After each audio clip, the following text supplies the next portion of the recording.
有意八字算命術實戰若干年嘅人都應該知道，二元對立式嘅推算方法充滿缺陷，即身強用傷財官，身弱用劫比人。因此決心要學好此門學問嘅人都會喺市場中尋覓其他方法以求突破。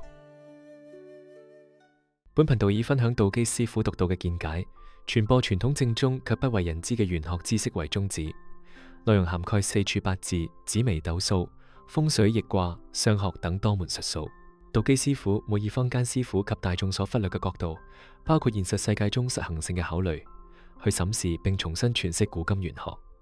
無論閣下是否擁有玄學知識，無論閣下正處於人生邊個階段，呢度唔單止能夠讓你識別江湖神棍與小人伎倆，更能夠讓你比別人企得更高，睇得更遠。如果你喺收睇本視頻之後有所啟發，歡迎大方點讚與分享。因果法則之下，你分享有價值嘅知識，你將獲得更多有價值嘅知識；你讚賞別人，你將獲得更多讚賞。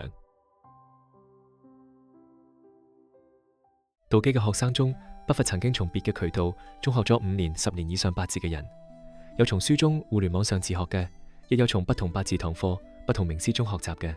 但當我挑啲過往嘅個案去俾佢哋推算嚟了解其背後嘅思考邏輯及水平時，絕少人能夠遵循一套二元對立式以外嘅系統去分析不同種類嘅八字原局。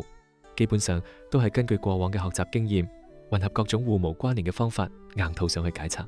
有啲更索性憑直覺去判斷，所以推算出嚟嘅結果非常不穩定，亦都無法喺出現錯誤時揾出錯誤嘅原因。而喺綜合原局八字、大運及流年後嘅推算上，喺我至今超過10年嘅教學中，仲未遇過有嚟求學嘅學生能夠作二元對立式以外嘅系統性處理。大多喺推算時已顯得一籌莫展，更遑論往後嘅結果。呢種情況嘅表面原因係學習嘅方法及技巧嘅運用出現咗問題，但究其根本，實際上係對八字學嘅原理及運作出現咗認知偏差，以致無法正確理解整套算命術嘅內在結構，自然便無法整理出一套二元對立式以外嘅系統嚟應對。如正喺睇本文嘅你，正屬於呢一類習者，建議你先重新思考及了解乜嘢係四柱八字學，以至於術數存在嘅意義及本質。若然你唔介意花時間，可再試睇下唔同時代嘅著作係點樣理解及推算八字嘅，亦試諗下應點樣回答下列問題，或許你之後會對八字學有全然不一樣嘅睇法。何謂中庸？點解要追求中庸？點解要判別身強弱？身強弱嘅法則真係如你所認識般如此判別及應用咩？點解唔同人、唔同派別或者唔同時代會有不同嘅判別方法出現？唔判別身強弱就真係不能算命咩？點解要揾出用神？用神嘅法則真係如你所認識般如此判別及應用咩？點解唔同人、唔同派別或者唔同時代會有唔同嘅判別方法出現？唔揾出用神就真係唔能夠算命咩？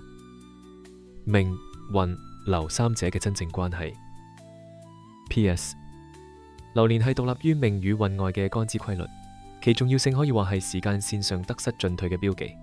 學算命而只學習原局八字而唔識得算流年，猶如喺一片迷霧中只將射燈聚焦喺起點上，意義又有幾多呢？如果你對頻道或者視頻內容有任何意見，歡迎留言話我知。多謝收睇，祝各位身體健康，生活愉快。